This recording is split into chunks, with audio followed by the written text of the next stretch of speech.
E-Classroom, sponsored by রাষ্ট্রীয় মাধ্যমিক শিক্ষা অভিযান, ত্রিপুরা রাজ্য মিশন।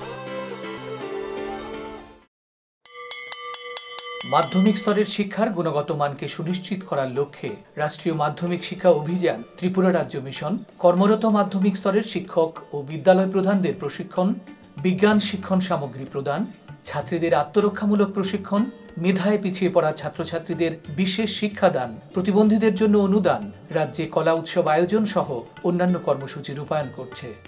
জানেন কি, বিদ্যালয় ছুট সারা দেশের একটি জ্বলন্ত সমস্যা।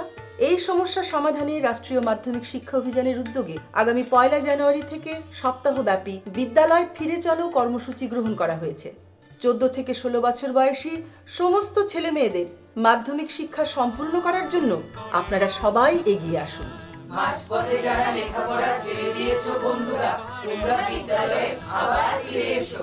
রাষ্ট্রীয় মাধ্যমিক শিক্ষা অভিযান।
স্টুডেন্ট, তোমরা কেমন আছো? ভালো আছি স্যার। বসো সবাই। আজকে আমাদের এই অধিবেশনে আমরা আলোচনা করব রাসায়নিক সমন্বয় সাধন ও নিয়ন্ত্রণ। এই অধ্যায়ে অন্তঃক্ষরা গ্রন্থি, বহিঃক্ষরা গ্রন্থি, মিশ্র গ্রন্থি, মানুষের অন্তঃক্ষরা অঞ্চল, হাইপোথ্যালামাস এবং পিটিউটারি, এই বিষয়গুলো নিয়ে আমরা আলোচনা করব। এই বিষয়গুলো সমন্বয় সাধন হলো মানুষ সহ সমগ্র জীবজগৎকে সেই পরিবেশের সঙ্গে সমন্বয় সাধন করতে হয়। পরিবেশের সঙ্গে সমন্বয় সাধন করে চলার জন্য তাদের স্নায়ুতন্ত্র যেমন থাকে, তেমনি আরেকটা বিশেষ জৈব রাসায়নিক পদার্থ সাহায্য করে থাকে, সেটি হলো হরমোন। বিশেষ গ্রন্থিকোষ বা কোষ সমষ্টি থেকে খরিত এই হরমোন জীবদেহের বিভিন্ন অংশে অঙ্গতন্ত্রের মধ্যে রাসায়নিক সমন্বয় সাধন করে, যার জন্য হরমোনকে রাসায়নিক যৌতুক বলা হয়ে থাকে। এই হরমোন খরিত হয় বিশেষ কতগুলো কোষ সমষ্টি বা অঞ্চল থেকে, যাকে বলা হয় গ্রন্থি। গ্রন্থি 3 ধরনের: অন্তঃক্ষরা গ্রন্থি, বহিঃক্ষরা গ্রন্থি এবং মিশ্র গ্রন্থি। অন্তঃক্ষরা গ্রন্থি, বহিঃক্ষরা গ্রন্থি এবং মিশ্র গ্রন্থি। অন্তঃক্ষরা গ্রন্থি, মিশ্র গ্রন্থি। চিন্তা হবে, অন্তঃক্ষরা গ্রন্থি যে সমস্ত গ্রন্থির সুনির্দিষ্ট কোনো নালীপথ থাকবে না, তাদের থেকে খরিত রস যে রক্ত এবং লসিকার মাধ্যমে বায়ুতে নির্দিষ্ট কর্মস্থলে পৌঁছাবে, তাদেরকে অন্তঃক্ষরা গ্রন্থি বলা হয়। পিটুইটারি, থাইরয়েড, প্যারাথাইরয়েড ইত্যাদি এগুলা। তাহলে 2-একটা অন্তঃক্ষরা গ্রন্থির নাম বলতে পারবেন? এরপরে হলো বহিঃক্ষরা গ্রন্থি, যে সমস্ত গ্রন্থির নির্দিষ্ট কোনো নালীপথ মানে পথের মাধ্যমে বাহিত হবে, তাদের থেকে নিশ্চিত রস এবং ক্রিয়াস্থলে গিয়ে পৌঁছাবে এবং কার্যশীল হবে, সেই সমস্ত গ্রন্থিকে বলা হয় বহিঃক্ষরা গ্রন্থি। বহিঃক্ষরা গ্রন্থি সাধারণত আমরা উদাহরণ হিসেবে বলতে পারি আমাদের লালা গ্রন্থি, ঘর্মগ্রন্থি, সিবিসিএস গ্রন্থি ইত্যাদি গ্রন্থিগুলো উদাহরণ হিসেবে। তাহলে বহিঃক্ষরা গ্রন্থির নাম বলতে পারবে? বলো। তেমনি রয়েছে মিশ্র গ্রন্থি, যে সমস্ত গ্রন্থি অন্তঃক্ষরা কোষ এবং বহিঃকরা কোষ উভয় ধরনের কোষ সমষ্টি নিয়ে গঠিত, তাদেরকে বলা হয়ে থাকে মিশ্র গ্রন্থি। মিশ্র গ্রন্থির উদাহরণ হিসেবে আমরা বলতে পারি যেমন আমাদের অগ্নাশয় মিশ্র গ্রন্থি, অগ্নাশয় মিশ্র গ্রন্থি, শুক্রাশয়, ডিম্বাশয়, এগুলা মিশ্র গ্রন্থি। তাহলে মিশ্র গ্রন্থির উদাহরণ বলতে পারো তোমরা? ভালো বলেছ। এরপর আমরা যে জিনিসটা আলোচনা করবো যেটা হলো মানুষের অন্তঃক্ষরা তন্ত্র। মানুষের অন্তঃক্ষরা তন্ত্র, যে অন্তঃক্ষরা তন্ত্রের কোষ এবং গ্রন্থিগুলা সম্মিলিতভাবে অন্তঃক্ষরা তন্ত্র গঠন করে। অন্তঃক্ষরা তন্ত্র গঠন করে অন্তঃক্ষরা তন্ত্র।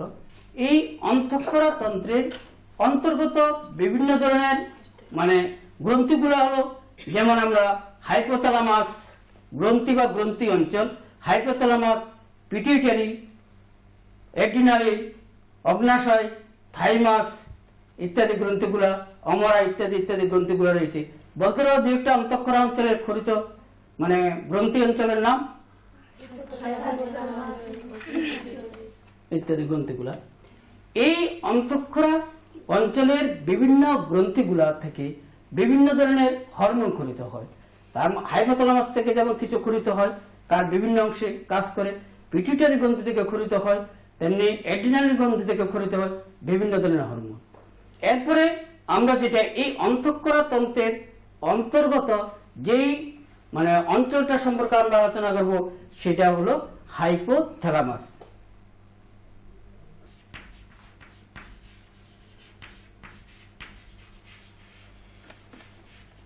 হাইপোথ্যালামাস হাইপোথ্যালামাস হলো মস্তিষ্কের এমন একটা কেন্দ্র যেটা যে হরমোন ক্রিয়া সম্পর্কিত বা হরমোন ক্ষরণের ক্ষেত্রে যে সেটা অগ্রদূত হিসেবে কাজ করে থাকে। অগ্রদূত হিসেবে কাজ করে অগ্র মস্তিষ্কের ডায়ানসেফালান অঞ্চলে তৃতীয় মস্তিষ্ক করোটির অঙ্কদেশে এই অঞ্চলটা সুরক্ষিত থাকে। এই অঞ্চলের কিছু কোষ আছে নিজেকে বিশেষভাবে, অর্থাৎ স্নায়ুকোষ আছে নিজেকে বিশেষভাবে পরিবর্তিত করে জৈব রাসায়নিক পদার্থ ক্ষরণ করে থাকে। এই বিশেষ হাইপোথ্যালামাস অঞ্চলে এই কোষগুলো থেকে খরিত, যেমন যে কোষগুলো থেকে হরমোন খরিত হয় তাদেরকে বলা হয় নিউরোসিক্রেটরি কোষ। নিউরোসিক্রেটরি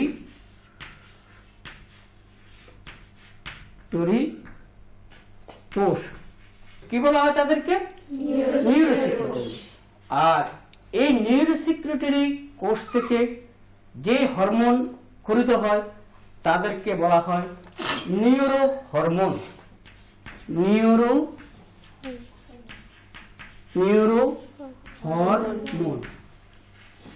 নিউরোসিক্রেটরি কোষ থেকে খরিত হাইপোথ্যালামাস অঞ্চল এখানে দেখানো হয়েছে। এই যে হাইপোথ্যালামাস অঞ্চল থেকে খরিত নিউরোসিক্রেটরি কোষের অন্তর্গত এই কিছু হরমোন খরিত হয়।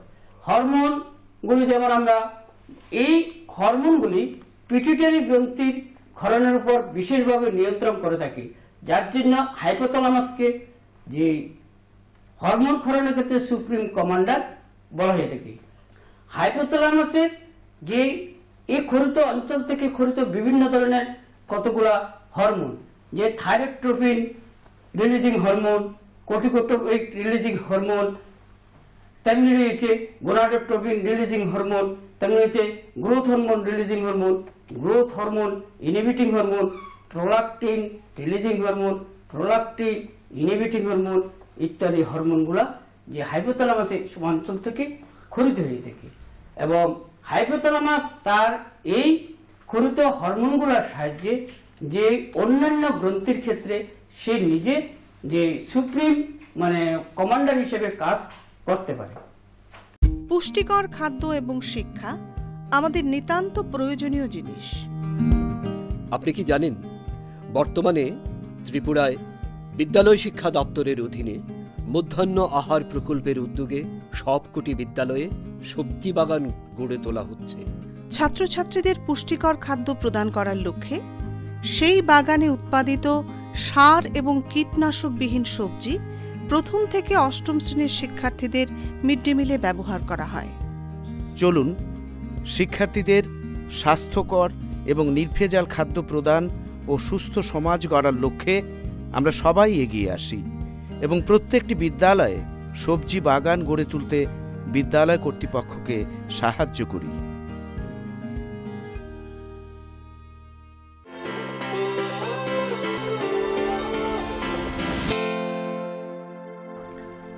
এরপর আমরা যেটা আলোচনা করব সেটা হলো হাইপোথ্যালামাসের অবস্থানটা এখানে লক্ষ্য করো। মস্তিষ্কের যে বিশেষ অঞ্চলে, যে তৃতীয় মস্তিষ্ক করটির অঞ্চলে অবস্থান রয়েছে, এবং এরপরে যেটা হাইপোথ্যালামাস থেকে খরিত হরমোন, যে পিটুইটারি গ্ল্যান্ড অর হাইপোফাইসিস যেটাকে বলা হয়, যে ছোট্ট আকৃতির এই গ্ল্যান্ডটা পিটুইটারি গ্ল্যান্ড, যার অবস্থানটা মস্তিষ্কের স্প্যানিওটস্থির শ্যালাটাস্টিকা নামক প্রকোষ্ঠে। কোন প্রকোষ্ঠে, কোথায় অবস্থিত? মস্তিষ্কের স্প্যানিওটস্থির শ্যালাটাস্টিকা নামক প্রকোষ্ঠে পিটুইটারি গ্রন্থি। যে পিটুইটারি গ্রন্থি আকৃতিতে ছোট এবং পরিণত বয়সে একজন যে পূর্ণবয়স্ক লোকের ক্ষেত্রে তার ওজন হতে পারে 0.5 to 0.6 গ্রাম পর্যন্ত হতে পারে। ওজন কত হতে পারে? 0.5 থেকে 0.6 পিটুইটারি গ্রন্থি দুটো অংশ নিয়ে, অগ্রখণ্ড এবং পশ্চাৎ, এডিনোহাইপোফাইসিস বা অগ্রখণ্ড, পশ্চাৎখণ্ড বা নিউরোহাইপোফাইসিস। এই দুটা খণ্ড নিয়ে গঠিত। এই ক্ষরণগত পিটুইটারি গ্রন্থির বিভিন্ন অংশ থেকে খরিত হরমোনগুলি, পিটুইটারি গ্রন্থির বিভিন্ন অংশ থেকে খরিত হরমোনগুলির বিশেষত্ব এই যে সে দেহের অন্যান্য গ্রন্থিকোষের উপর প্রভাব বিস্তার করে, আধিপত্য বিস্তার করে, তাদেরকে সে হরমোন ক্ষরণে কিংবা সংশ্লেষে সাহায্য করে থাকে, যার জন্য পিটুইটারি গ্রন্থিকে বলা হয়ে থাকে প্রভু গ্রন্থি। পিটুইটারি গ্রন্থিকে প্রভু গ্রন্থি বলা হয়ে থাকে, প্রভু গ্রন্থি। পিটুইটারি গ্রন্থিকে প্রভু গ্রন্থি বলা হয়ে থাকে। কোন গ্রন্থিকে বলা হয়? পিটুইটারি গ্রন্থিকে প্রভু গ্রন্থি বলা হয়। তবে বর্তমানকালে বিজ্ঞানীরা কিন্তু কিছু কিছু বিজ্ঞানী পিটুইটারি গ্রন্থিকে প্রভু গ্রন্থি বলা উচিত নয় বলেছে। কি জন্য? পিটুইটারি গ্রন্থি তার বিভিন্ন অংশ থেকে খরিত হরমোনগুলো দ্বারা অন্যান্য গ্রন্থির উপর যেই প্রভাব বিস্তার করে থাকে ক্ষরণে, সেগুলা আসলে হাইপোথ্যালামাসের থেকে, হাইপোথ্যালামাস অঞ্চল থেকে খরিত হরমোনগুলি দ্বারাই নিয়ন্ত্রিত হয়ে থাকে, যার জন্য এই হাইপোথ্যালামাসকে হরমোন ক্ষরণের ক্ষেত্রে হাইপোথ্যালামাসকে যে প্রভু গ্রন্থির প্রভু বলা হয়ে থাকে, প্রভু গ্রন্থির প্রভু বলা হয়ে থাকে, প্রভু গ্রন্থির প্রভু বলা হয়ে থাকে। কাকে বলা হয় প্রভু গ্রন্থির প্রভু? হাইপোথ্যালামাসকে প্রভু গ্রন্থির প্রভু বলা হয়ে থাকে। এই হাইপোথ্যালামাস তার বিভিন্ন হরমোনের যে প্রভু গ্রন্থি প্রভু বলা হয়ে থাকে হাইপোথ্যালামাসকে, এই পিটুইটারি গ্রন্থির তার বিভিন্ন অংশ থেকে, অগ্রখণ্ড, পশ্চাৎখণ্ড থেকে খরিত যেমন বিভিন্ন হরমোন রয়েছে। হরমোনগুলা যেমন বলা যায় হরমোন পিটুইটারি গ্রন্থির যে অগ্রভাগ থেকে খরিত হরমোন, যেমন আমরা যে অগ্রভাগ থেকে যে খরিত হরমোন, যে বৃদ্ধি উত্তেজক হরমোন বা গ্রোথ হরমোন যেটাকে বলা হয়, যে সোমাটোট্রপিক হরমোন, বৃদ্ধি কারক বা বৃদ্ধি নিয়ন্ত্রক হরমোন। এই হরমোন প্রাণীদেহের বৃদ্ধি এবং বিকাশ নিয়ন্ত্রণ করে থাকে।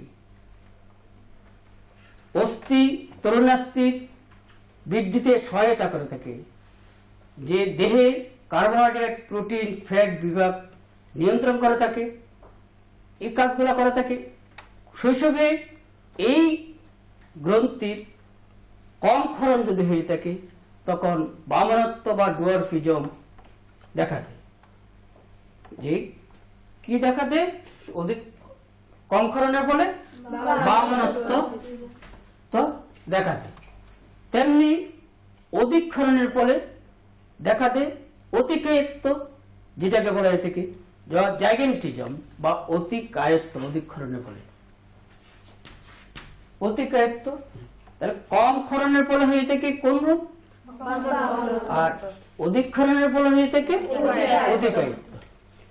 এরপরে ক্ষরিত হরমোন, যেমন যেটা হলো যেটা thyroid stimulating hormone. Thyroid stimulating hormone যে থাইরয়েড গ্রন্থির বৃদ্ধি এবং বিকাশ নিয়ন্ত্রণ করে থাকে। থাইরয়েড গ্রন্থি তার অংশ থেকে ক্ষরিত হরমোন ক্ষরণের জন্য উদ্দীপিত করে থাকে। এই গ্রন্থি ক্ষরিত হওয়ার, যেমন থাইরয়েড গ্রন্থি যদি কম ক্ষরিত হয় তাহলে থাইরয়েড গ্রন্থির ক্ষরণ কমে যায়, আর অধিক ক্ষরিত হলে তখন থাইরয়েড গ্রন্থির আকৃতিতে বড় হয়ে যায়। থাইরয়েড গ্রন্থি আকৃতিতে বড় হয়ে যায়। বুঝতে পেরেছে তাহলে ব্যাপারটা? এরপর আমরা যেটা আলোচনা করবো সেটা হলো যে অ্যাড্রিনোকর্টিকোট্রপিক হরমোন, অ্যাসিটিএস যেটাকে বলা হয়। অ্যাসিটিএস বা অ্যাড্রিনোকর্টিকোট্রপিক হরমোন, অ্যাসিটিএস বা অ্যাড্রিনোকর্টিকোট্রপিক হরমোন অ্যাড্রিনাল গ্রন্থির কর্টেক্স অঞ্চল থেকে ক্ষরিত। যে অ্যাড্রিনাল গ্রন্থির ক্ষরণ কর্টেক্স অঞ্চলকে নিয়ন্ত্রিত করে থাকে এবং অ্যাড্রিনাল গ্রন্থির ক্ষরণের উপর সে প্রভাব বিস্তার করে থাকে। অ্যাড্রিনাল গ্রন্থির ক্ষরণ নিয়ন্ত্রণকারী এই হরমোন অ্যাড্রিনাল গ্রন্থির স্বাভাবিক বৃদ্ধি এবং বিকাশ নিয়ন্ত্রিত হয়ে থাকে এই হরমোন অ্যাসিটিএস অ্যাড্রিনোকর্টিকোট্রপিক হরমোনের মাধ্যমে। তেমনি রয়েছে পিটুইটারি অগ্রভাগ থেকে ক্ষরিত আরো রয়েছে যেটাকে gonadotropic hormone, GTS, gonadotropic hormone, GTS, gonadotropic hormone. এই গোনাডোট্রপিক হরমোন বিশেষত গোনাড অঞ্চল অর্থাৎ শুক্রাশয়, ডিম্বাশয় এইসব গ্রন্থিগুলার বৃদ্ধি, বিকাশ এবং হরমোন ক্ষরণ নিয়ন্ত্রণ করে থাকে। গোনাডোট্রপিক হরমোনের মধ্যে রয়েছে follicle stimulating hormone, FSH, follicle stimulating hormone. Follicle যে এই হরমোন তার কার্যকলাপের মধ্যে যে ডিম্বাশয়ে গ্রাফিয়ান ফলিকল বৃদ্ধিতে পরিণত লাভে এবং তা থেকে হরমোন যে ইস্ট্রোজেন হরমোনকরণ নিয়ন্ত্রণ করে থাকে। ফলিকল স্টিমুলেটিং হরমোন এবং ইন্টারস্টিসিয়াল সেল স্টিমুলেটিং হরমোন আরেকটা হরমোন যে গোনাডোট্রপিক হরমোনের অন্তর্গত। ইন্টারস্টিসিয়াল সেল স্টিমুলেটিং হরমোন, এই হরমোনটা শুক্রাশয়ের ইন্টারস্টিসিয়াল কোষগুলির বৃদ্ধি নিয়ন্ত্রণ করে। ইন্টারস্টিসিয়াল, তাহলে গোনাডোট্রপিক হরমোনের অন্তর্গত আমরা কোন কোন হরমোনের কথা বললাম? জিএইচ এবং এফএসএইচ, গোনাডোট্রপিক এবং ফলিকল স্টিমুলেটিং হরমোন। এই হরমোনগুলা ইন্টারস্টিসিয়াল সেল স্টিমুলেটিং হরমোনকে যেটাকে নিয়ন্ত্রণ করে থাকে এবং তাদের থেকে যে টেস্টোস্টেরন হরমোন ক্ষরণও নিয়ন্ত্রণ করে থাকে। তেমনি রয়েছে লিউটোট্রপিক হরমোন, যেটাকে এই লিউটোট্রপিক হরমোন ক্ষরিত হয় থেকে অর্থাৎ সেই স্তনগ্রন্থি থেকে দুগ্ধকরণে সাহায্য করে থাকে এগুলো। এর তেমনি পিটুইটারি গ্রন্থির মধ্যভাগ থেকে ক্ষরিত হয়ে থাকে মেলানোসাইট স্টিমুলেটিং হরমোন। মধ্যভাগ থেকে ক্ষরিত একটা হরমোন মেলানোসাইট স্টিমুলেটিং হরমোন। এই হরমোনটা স্তন্যপায়ী প্রাণী ছাড়া অন্যান্য প্রাণীদের ক্ষেত্রে তাদের ত্বকের মেলানিন রঞ্জক উৎপাদন করে বর্ণ গঠনে সাহায্য করে থাকে। এক পশ্চাৎ খণ্ড থেকে ক্ষরিত হরমোন হলো এডিএস। এটা পশ্চাৎ ভাগ থেকে ক্ষরিত হরমোন, পশ্চাৎ ভাগ থেকে ক্ষরিত হরমোন। অ্যান্টিডাইউরেটিক হরমোন, এই হরমোনটা আমাদের বৃক্ষের অর্থাৎ রেচন নালের একটা বিশেষ কাজের সঙ্গে পুনর্বিশেষণে, রেচন পদার্থ উৎপাদনের পুনর্বিশেষণ প্রক্রিয়ার সঙ্গে জড়িত হয়। পুনর্বিশেষণ প্রক্রিয়ায় সাহায্য করে থাকে এবং এই হরমোনের যদি অধিক ক্ষরণ হয়ে থাকে তখন সেখানে শর্করাবিহীন যে বহুমূত্র রোগ বা ডায়াবেটিস ইনসিপিটাস রোগও হতে পারে। এই হরমোনগুলো পিটুইটারি বিভিন্ন অংশ থেকে ক্ষরিত হইতে, তাহলে পিটুইটারি গ্রন্থি থেকে ক্ষরিত একটা হরমোন, যে কোনো একটা হরমোন, ঠিক আছে। এরপরে লক্ষ্য করো যেখানে পিটুইটারি গ্রন্থি থেকে ক্ষরিত, এরপর অন্তঃক্ষরা অঞ্চলের অন্তর্গত আরেকটা বিশেষ গ্রন্থি, যেমন আমরা যেটাকে যে থাইরয়েড গ্রন্থি উল্লেখ করতে, থাইরয়েড গ্রন্থি যেটা আমাদের মস্তিষ্কে তলদেশে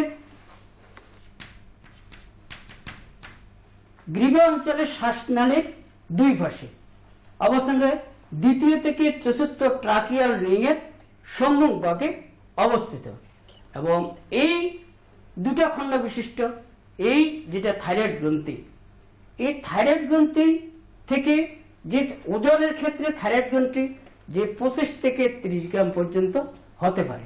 এই থাইরয়েড গ্রন্থি তার ক্ষরণ কি হয়ে থেকে, থাইরয়েড গ্রন্থির ক্ষরণ যদি কমে যায় তখন সেই, যদি ক্ষরণ বেড়ে যায় তখন থাইরয়েড গ্রন্থি আকৃতিতে বড় হয়ে যাবে এবং বিভিন্ন অসুবিধা, শারীরিক বিভিন্ন অসুবিধা দেখা দিতে পারে। তেমনি যে আরেকটা অন্তঃক্ষরা অঞ্চলের আরেকটা গ্রন্থি হিসেবে আমরা অ্যাড্রিনালিনকে উল্লেখ করতে পারি। যে অ্যাড্রিনাল গ্রন্থির কর্টেক্স অঞ্চলে, অ্যাড্রিনাল গ্রন্থি আমরা যদি এই দুইটা বৃক্কের দেখা, তার উপরে এই গভীর বৃক্কের উপরে দুইটা বৃক্ক তার উপরে অবস্থিত এবং যে অ্যাড্রিনাল গ্রন্থি, এখানে অ্যাড্রিনালিন হরমোন ক্ষরিত হয় অ্যাড্রিনাল গ্রন্থি থেকে। এই অ্যাড্রিনালিন হরমোনকে ইমার্জেন্সি হরমোন বা জরুরিকালীন হরমোন বলা হয়ে থাকে। কারণ কি, আমাদের দেহের সাধারণত যে অস্বাভাবিক অবস্থা, বিশেষ জরুরিকালীন ভয়, ক্রোধ, দুশ্চিন্তা, রাগ ইত্যাদি অবস্থাগুলোর সময় এই হরমোন ক্ষরিত হয় এবং ক্ষরিত হয়ে আমাদের স্বাভাবিক অবস্থায় ফিরে আনতে সাহায্য করে থাকে। যার জন্য এই অ্যাড্রিনালিন হরমোনকে জরুরিকালীন হরমোন বলা হয়ে থাকে। এছাড়া রয়েছে এই হাইপোথ্যালামাস অন্তঃক্ষরা তন্ত্রের অন্তর্গত, যেমন আমাদের রয়েছে যে অগ্নাশয়ের মধ্যে অগ্নাশয় থেকে ক্ষরিত, যেমন বিভিন্ন ধরনের ইনসুলিন ক্ষরিত হয়, তার কার্যকারিতা নিয়ন্ত্রণ করে থাকে। আজ আমরা এই ক্লাসে এটুকু আলোচনা করলাম, বাকিটা পরবর্তী ক্লাসে আমরা আলোচনা করব। ভালো থাকো সবাই।